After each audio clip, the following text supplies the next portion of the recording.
263. Sanar el sufrimiento. Si alguna cosa externa te aflige, el dolor no es debido a la cosa en sí, sino a tu valoración de la misma. Y eso es algo que puedes anular en cualquier momento. Por Marco Aurelio. Contrariamente a lo que podríamos pensar, dejar de sufrir no depende fundamentalmente de que alguien nos dé unas herramientas perfectas, sino básicamente de tres cosas. Darnos cuenta de que sufrimos, o lo que lo mismo, ser capaces de observarnos a nosotros y a nuestro sufrimiento. Elegir dejar de sufrir, y manteniendo esta decisión con perseverancia. Dejar de resistirse, al proceso de sanación, a aceptar y expresar conscientemente en un entorno seguro las heridas emocionales y a hacer lo que toca hacer en cada momento. Luego vienen las herramientas, para ayudar a facilitar el proceso, unas más adecuadas que otras dependiendo de la personalidad de cada uno y las circunstancias concretas en las que estemos, pero el proceso básico es ese. Identificar el sufrimiento. Podemos decir que sufrimiento emocional es cualquier estado distinto a sentir el amor y la alegría tranquila en nuestro pecho. Cualquier otro estado emocional, mental o físico es indicador de que algo no anda del todo bien, o lo que es lo mismo, hemos encontrado una pista de dónde podemos sanar un componente del sufrimiento emocional en nosotros. Esto no quiere decir que tengamos que estar obsesionados con depurarnos, sino simplemente tomar conciencia de que si queremos tenemos ahí una puerta que explorar. Cuando abrimos una de esas puertas y comenzamos a bucear en ellas, podemos ver que las emociones se organizan de manera natural en capas por las que vamos a ir pasando, y que a modo de orientación podríamos decir que es algo como esto, de lo más externo a lo más interno. Negación, euforia, aburrimiento, cansancio. También dolor físico, resultado de enterrar el dolor emocional. Cabreo. Resignación, autocastigo, autocrítica, culpa, autolimitación. Miedo. Dolor, herida emocional. El observador y el escenario. Para que uno pueda estar bien cuando las cosas van mal sin caer en la negación es imprescindible que identifiquemos al menos dos partes en nosotros, el yo que experimenta y el yo que observa. El observador es el punto de partida imprescindible, es la parte interna de nosotros que es capaz no solo de observar y darse cuenta de que ocurre no solo en nuestro entorno físico, sino también en las partes más externas de nosotros, nuestro cuerpo, nuestras emociones, y nuestros pensamientos, como si esas partes de nosotros fueran también parte del escenario. El observador tiene la curiosa característica de que existe en un espacio interno de armonía perpetua, desde el cual sin embargo puede ser consciente de la inarmonía externa. Cuanto más estás en estado de observador, más sientes la armonía interna. Cuanto más sientes la armonía interna, más estás en estado de observador. Normalmente estamos oscilando en estados intermedios, observamos pero aún nos sentimos identificados con el yo externo, el ego, los pensamientos, emociones y sensaciones físicas, y el observador es como una voz, un guía interno que nos apoya y nos ayuda a tomar conciencia del sufrimiento emocional. Pero hay ciertos momentos de sanación emocional, de pequeños satoris de comprensión cuando procesamos un asunto emocional que realmente nuestro punto de autoconsciencia da el salto por un momento al otro lado y realmente sentimos que somos el observador y vemos a nuestro ego, nuestra personalidad externa y sus esfuerzos por sanarse con un sentimiento de honor y ternura infinitas, y comprendemos cómo todo está bien, que aunque haya problemas por resolver, el escenario en sí es una oportunidad y el hecho de que podamos actuar en él es un regalo. Ahí empezamos a experimentar lo que realmente significa amarse a uno mismo. Claro que ese estado normalmente dura un momento y pronto volvemos a nuestra perspectiva desde el lado de la personalidad externa, pero esa experiencia queda ahí, hemos abierto un camino y cada vez que lo volvamos a experimentar anchearemos ese camino. El proceso llamado iluminación, al menos su estado más básico, ocurre cuando nuestro punto de conciencia se asienta permanentemente al otro lado, en el lugar interno de armonía, observando y comprendiendo de esa manera especial que todo está bien. Pero este estado permanente, al contrario de lo que se suele pensar, no está directamente relacionado con los años de prácticas de trabajo interior, sino que puede suceder a cualquiera espontáneamente, en cualquier momento de la vida.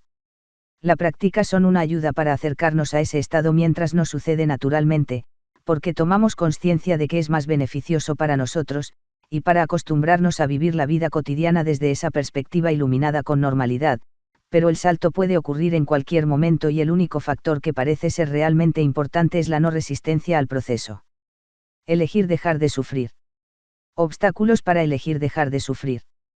El sufrimiento es un mecanismo natural desarrollado para ayudarnos a sobrevivir al ayudarnos a identificar las situaciones que nos hacen daño, por lo que cuando nos proponemos ir desactivándolo para comenzar a funcionar con el programa más refinado que es la autoconsciencia, nos encontramos con mecanismos de protección que son básicamente miedo, pero que pueden disfrazarse muy habilidosamente en forma de creencias limitativas aparentemente ciertas intelectualmente. Pero con un poco de distanciamiento, observando el cuadro general que nos pintan podemos identificarlas fácilmente porque todas tienen algo obvio en común, defienden o promueven el miedo y el sufrimiento emocional. Y la experiencia de cualquiera que se atreva a bucear en sus emociones es que el miedo es irreal, o dicho de otra forma, que sufrir nunca está justificado. Todos estos mecanismos de defensa que podríamos llamar reversos psicológicos, debido a su exceso de apego, se convierten al final en formas de autocastigo que nos mantienen innecesariamente en el sufrimiento, y pueden ser cosas como: no puedo superar esto. No está bien. No me lo merezco. Estoy aburrido. Estoy cansado. No tengo tiempo. No lo podré soportar.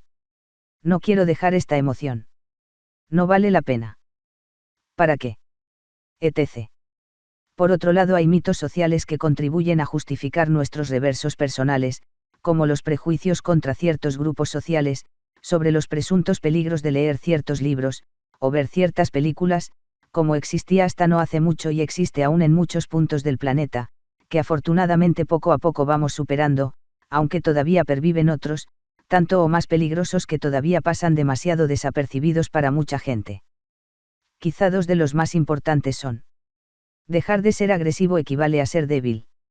Sufrir por amor es la manera más elevada de mostrar amor verdadero. Dejar de ser agresivo equivale a ser débil. Cuando sentimos odio hacia otro puede que nos cueste darnos cuenta que somos nosotros los que estamos sufriendo mientras odiamos, pensamos que castigamos con nuestro odio a quien odiamos, pero en cuanto buceamos un poco en ese odio vemos que solo nos castigamos a nosotros mismos y lo que hacemos mientras mantenemos el odio es cederle el poder sobre nuestro bienestar precisamente a la persona que menos desearíamos que lo tuviese.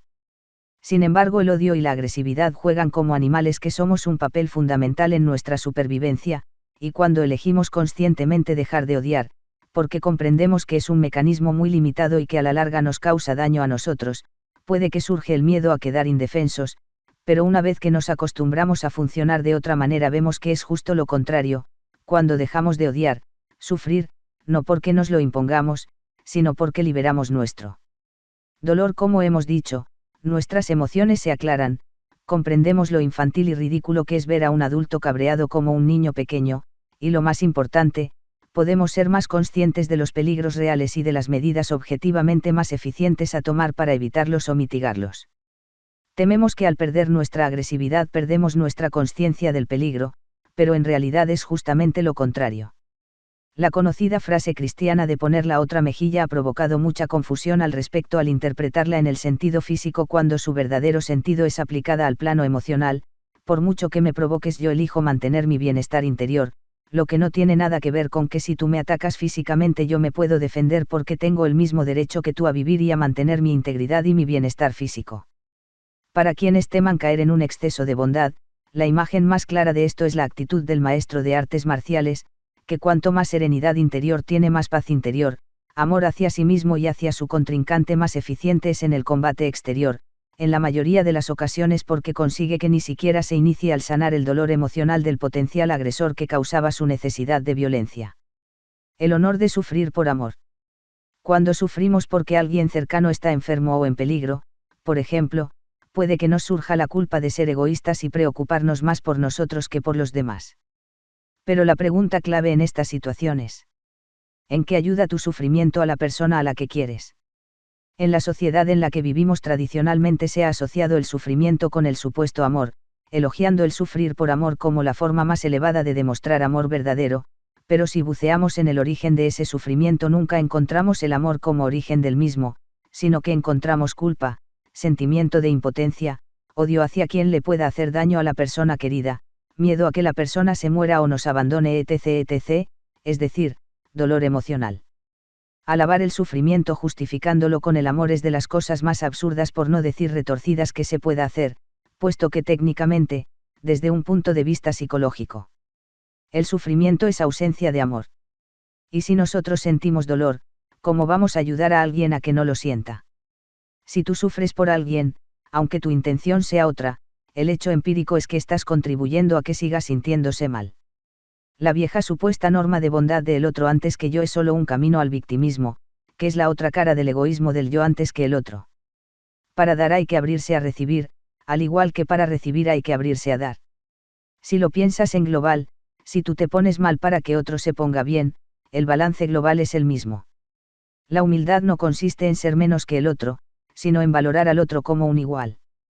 Si alguien a tu lado sufre, lo mejor que puedes hacer es dejar de sufrir y sentir tu paz interior para ayudar a que la otra persona siga tu camino. Y además, si tú tienes paz interior y energía, tu mente estará mucho más clara para encontrar soluciones armónicas al problema técnico que pueda tener la otra persona. Fin. Fin de este capítulo.